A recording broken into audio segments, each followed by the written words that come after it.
이제 개학이 일주일이 앞으로 다가왔습니다. 당초 정상 등교 계획을 내놨던 교육부가 일단 학교장 재량껏 원격 수업이 가능하다고 밝히면서 일선 학교들의 혼란이 커지고 있습니다. 네, 일단 강원도교육청은 대면 수업 준비에 들어갔는데 학교도 또 학부모도 여전히 걱정은 많습니다. 이송미 기자입니다. 24일 강원도 내 19세 이하 코로나19 신규 확진자는 800여 명. 불과 한 달 사이 소아청소년 확진자가 4배 이상 늘었습니다. 확진자 증가에도 불구하고 강원도교육청은 일단 3월 정상 등교를 준비 중입니다.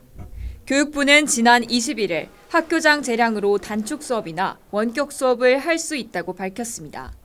도교육청은 개학 후 일주일가량을 새학기 적응 주간으로 정하고 대면 수업 준비에 들어갔습니다. 학내 재학생 신규 확진 비율 3%하고 등교 중지 비율 15%까지는 1, 2, 3류형 교육부에서 제시한 안과 똑같아요. 강원도는 1주만 적용 기간을 잡을 거예요. 진단검사와 역학조사 등 방역 업무 준비도 한창입니다. 도교육청은 28일부터 춘천과 원주, 강릉의 학생들과 교직원을 위한 PCR 선별 검사소를 운영합니다. 또 도내 유치원과 초중고교에 자가 진단 키트를 배부하고 보건 인력도 배치할 계획입니다. 하지만 방역 업무까지 떠맡게 된 일선 교사들은 크게 반발하고 있습니다. 교내 확진자가 발생할 경우 밀접 접촉자 분리 등 구체적인 방역 대응도 애매한 상황. 새학기를 앞두고 대면 수업과 원격 수업을 동시에 준비하게 돼 업무적인 부담도 높아졌습니다. 확진자가 발생하면 이 아이들 등교일 기준이나 이제 검체 채취일이나 증상 발생의 기준으로 담임 선생님이 어떤 아이들이 접촉을 했는지 다 조사해야 되는 그런 부담감이 있는 거죠. 아이들의 건강권과 학습권 모두를 잃는 상황이 초래되지는 않을까요? 개학을 앞둔 학부모들도 걱정이 많습니다.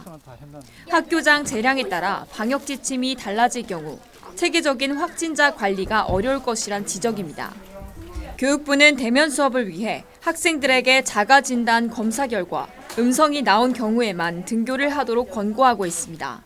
하지만 의무사항은 아닌 탓에 학부모들은 이러지도 저러지도 못하는 상황. 보건소 측에서는 이런 검사 같은 걸 예전에는 의무적으로 했었는데 방역 지침이 바뀌면서 오미크론이 전파력이 워낙 높다 보니까 그런 부분에서는 아무래도 걱정이 되긴 합니다. 신뢰도가 많이 떨어지다 보니까 좀 불안하다. 네, 실제로 가정에서 검사하는 것도 그렇고. 구체적인 등교 방식을 일선 교육청과 학교에 전가하면서 교육 현장의 혼란은 더욱 커지는 것입니다. 강원도교육청은 학교의 혼란을 줄이기 위해 방역 전문가로 구성된 자체조사 지원팀을 운영한다고 밝혔습니다. 하지만 코로나19 확산세가 3월 정점을 찍을 것으로 전망되면서 학교와 학부모들의 우려는 계속될 예정입니다. 헬로티비 뉴스 이송미입니다.